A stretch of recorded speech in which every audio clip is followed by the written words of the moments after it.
Michael, we're hearing a pretty disturbing and outrageous story about what happened to a 14-year-old girl here. You see behind me the bands as they just come on in. We're actually on the side of one of these huge casinos right now, so it's keeping so much of the wind and the water off of us. It's been a long day out here with all these protesters. Dozens of people out here, Very peaceful, but we have some video here that you're going to see of some of the tense clashes that we've had this evening. Those tense clashes were happened about 3 times. Despite our 3 attempts to interview the bill's author, Representative Jay Morris, the Republican from West Monroe never once stepped outside to answer our questions. In fact, most of the 2 hours that we spent waiting on him to speak to him today, he was on his phone in the House of Representatives before he eventually meandered around the hall and exited out the back door. So just how bad is it in Houston right now? Well, I've already gotten 2 flash flood warnings on my cell phone just in the past hour. The people in the Houston region tonight have a long night ahead of them. The mayor didn't want the people living here just kicked to the curb, so using a federal grant, she's organized a homelessness initiative to find these people a permanent place to live. And right now we're in the lantern of the state capitol, 34 stories up. The only thing taller than us right now is the flagpole. Eventually, they are planning on waterproofing the entire building all the way up here. It's still uncertain when construction will resume here on the library. The contractor Buchanan LeBlanc says they did nothing wrong to cause the structural failure, and they do expect to be compensated by the city parish for the increased cost. Michael, it's just amazing. I just spoke with a woman who told me that she went through the storm in Baton Rouge, got flooded out last year, evacuated here to Houston, and then just got flooded out again this weekend twice. It was very uncomfortable. Shaylynta Nettles and her 14-year-old daughter telling us an outrageous story of sexual harassment tonight. It allegedly happened at the Greenville Alternative School in Northeast Baton Rouge Parish. They touched me all over my clothes, inside my clothes, and they did it pretty hard too. Last Thursday during school, the 7th grader was sent to detention for a dress code violation. And that's where her mother says the assault happened. She had got sent to TRR because of her dress code violation.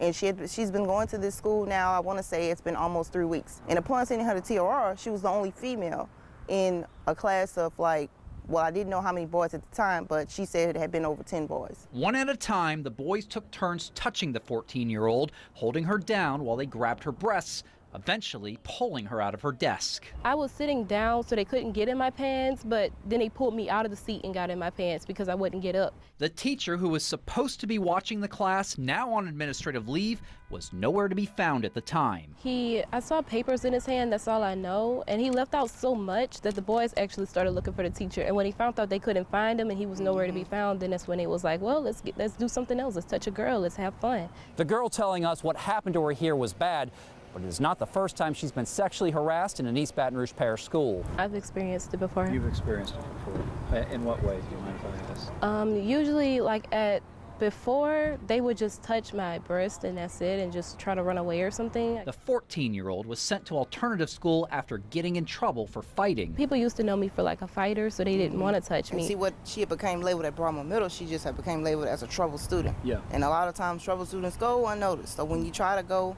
and talk to them and let them know what's going on, they don't believe her. Yeah. Nettles is not pleased with the school district and says her daughter is traumatized. She hopes this awful story will encourage others to speak out when they're sexually harassed.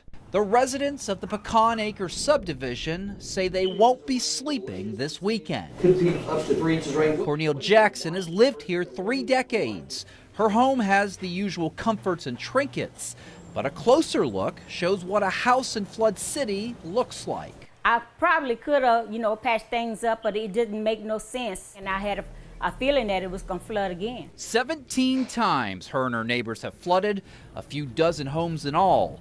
This is a subdivision built on a landfill, pushed up against a drainage canal with a pump infamous for breaking down. The atmosphere now, it just don't even seem the same anymore. I don't love to come outside anymore. The government has stepped in with a plan to buy out the residents, which has not been a smooth process. Originally, they said they could only do a buyout if everyone in the neighborhood agreed.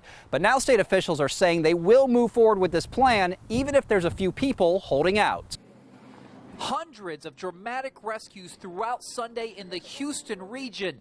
There were so many people calling for help, first responders said they couldn't keep up. The devastation started early in the morning with dozens of motorists stranded on Houston's interstates. Well, I'm going to try to go get my brother-in-law. He's stranded some further down, so I was going to go through here. But there's a car stuck right there, so that's going to make me a little bit longer. By daybreak, it was clear that many had lost their vehicles from the relentless tropical downpours that continued throughout the day. Houston's 610 loop turned into a dead-end road on both ends of it.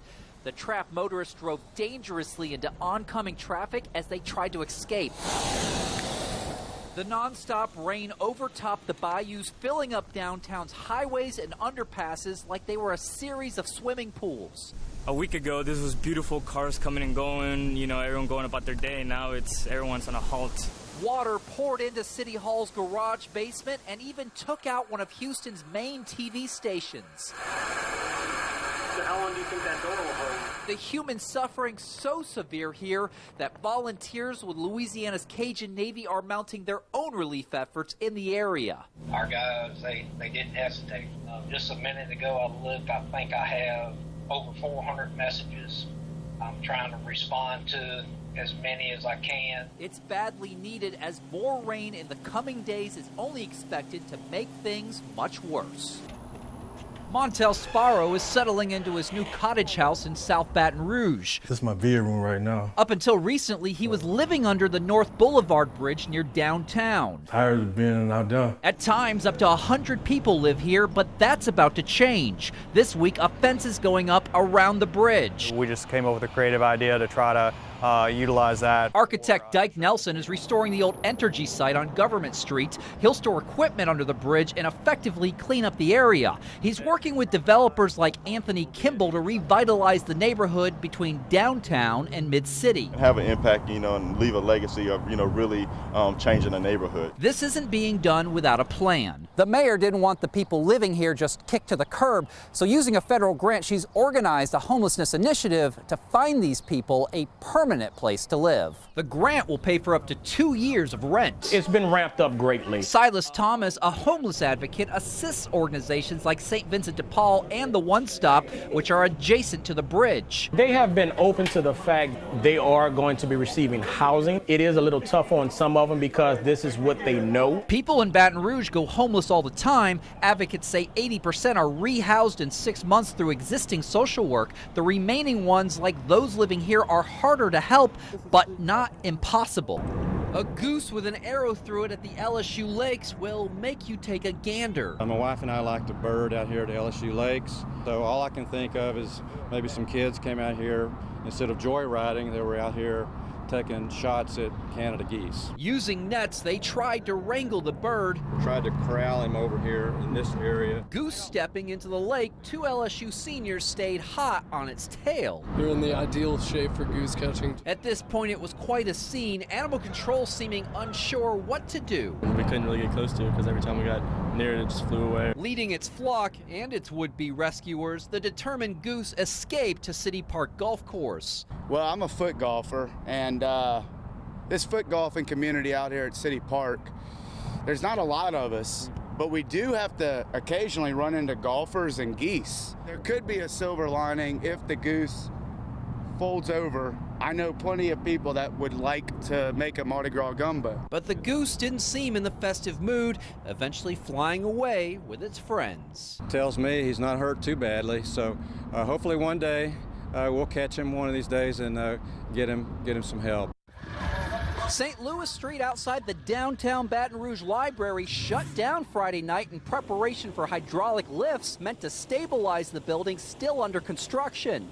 People out in the busy town square gawked at the seeming absurdity of the new library falling apart. And you could see the split in the beam and everybody was talking about it. I think it should have been a little more preparation involved. Last week, 2 critical support joints snapped apart, forcing construction workers to evacuate. Now it'll take the entire weekend to install the lifts and stabilize the building. It's undetermined how long it'll take to come up with a permanent fix. After the permanent fix is put into place, place. It's still uncertain when construction will resume here on the library. The contractor Buchanan LeBlanc says they did nothing wrong to cause the structural failure, and they do expect to be compensated by the city parish for the increased cost. The cost of the repairs could fall on the taxpayers, although the city parish attorney's office says they're trying to keep that from happening. Hey, we're going to have to pay for that delay because they're not on target. Some streets and walkways around the library have been shut down since last week's structural failure. It's unclear if they'll reopen after the building is stabilized this weekend. And the mayor-president's office released a report on all this today, saying that they're going to remove some of the firewall in that building so that they can keep a close watch on the understructure after they install the fix to make sure that there's no other critical failures. In the meantime, though, we are live in downtown Baton Rouge outside the library. Mark Armstrong, WBRZ News 2.